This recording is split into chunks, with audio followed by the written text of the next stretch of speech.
भगवान ब्रह्म मुहूर्त में उठते हैं। यहां हस्तिनापुर से एक पत्र आया है जो पांडवों ने भगवान के लिए पहुंचाया है। उस पत्र में लिखा है कि पांडव राजसूय यज्ञ करना चाहते हैं परंतु कर नहीं पा रहे। क्यों?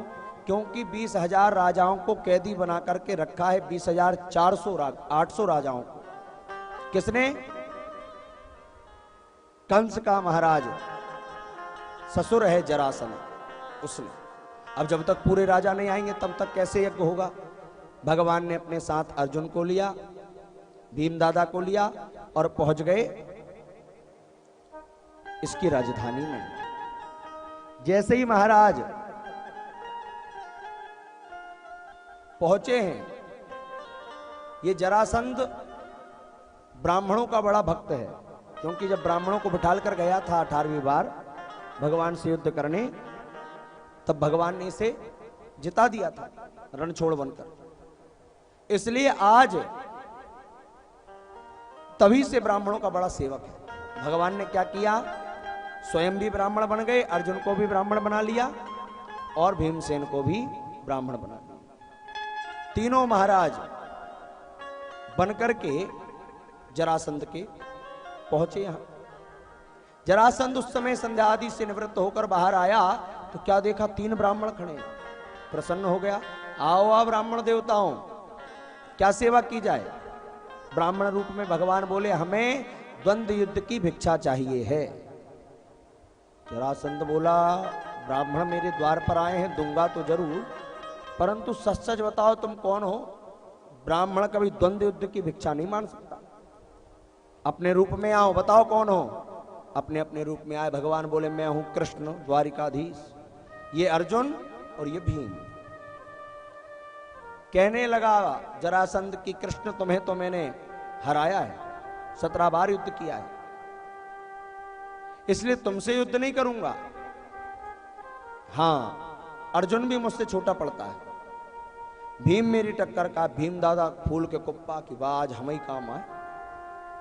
युद्ध प्रारंभ हुआ महाराज। दिन भर युद्ध चलता, रात्रि में दोनों बैठ करके भोजन करते, खातिरदारी करता जरा। ये युद्ध का नियम होता था, सूर्यास्त तक ही युद्ध होता था, उसके बाद सब एक साथ बैठते। करते करते महाराज 27 दिन निकल गए। रात में भीम दादा ने कन्हैया से कहा, द्वारिकाधीश अब तो एक एक नस ढीली हो गई, अब मुझसे युद्ध करते नहीं बनता है। देखो तुम भी रण छोड़ के भगे थे, क्यों ना अपन रातों रात निकल लें? भगवान बोले, क्यों? तुम तो बड़े फूल रहे थे कि तुम युद्ध करोगे, अब करो युद्ध। बोले महाराज क्षमा करो, अब युद्ध नहीं होगा। भगवान ने कहा, अभी तक तुम अपनी शक्ति से युद्ध करते थे, कल मेरी तरफ देखकर युद्ध करना।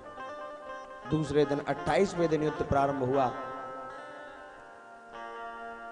अब भगवान को देख रहे हैं। पहले तो बच भी जाते थे क्योंकि देखते थे जरासंध, आज भगवान को देख रहे हैं और पिट रहे हैं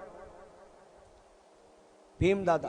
पर सोचा अब जो होगा सो होगा, पर देखते प्रभु को ही रहूंगा। भगवान ने एक तिनका उठाया और उसके 2 भाग करके विपरीत दिशा में फेंक दिया।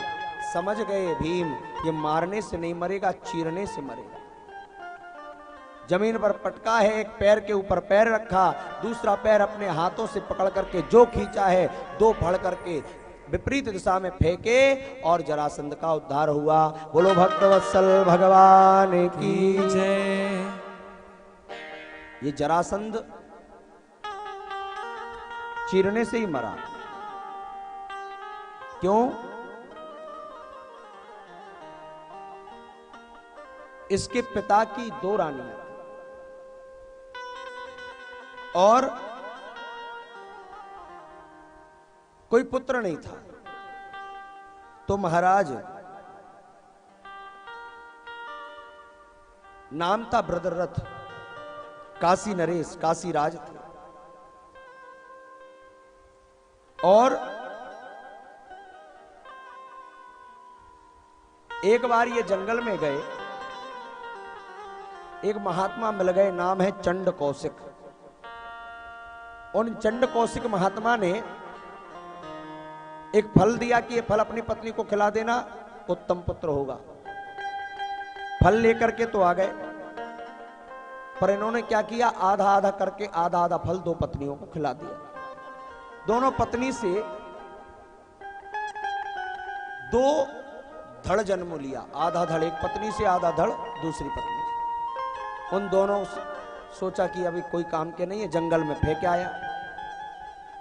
एक जरा नाम की स्त्री जंगल में रहती थी, वो आई, आकर के महाराज उसने उन दोनों फल को उठाया और दोनों की संधि मिटा करके जोड़ दिया।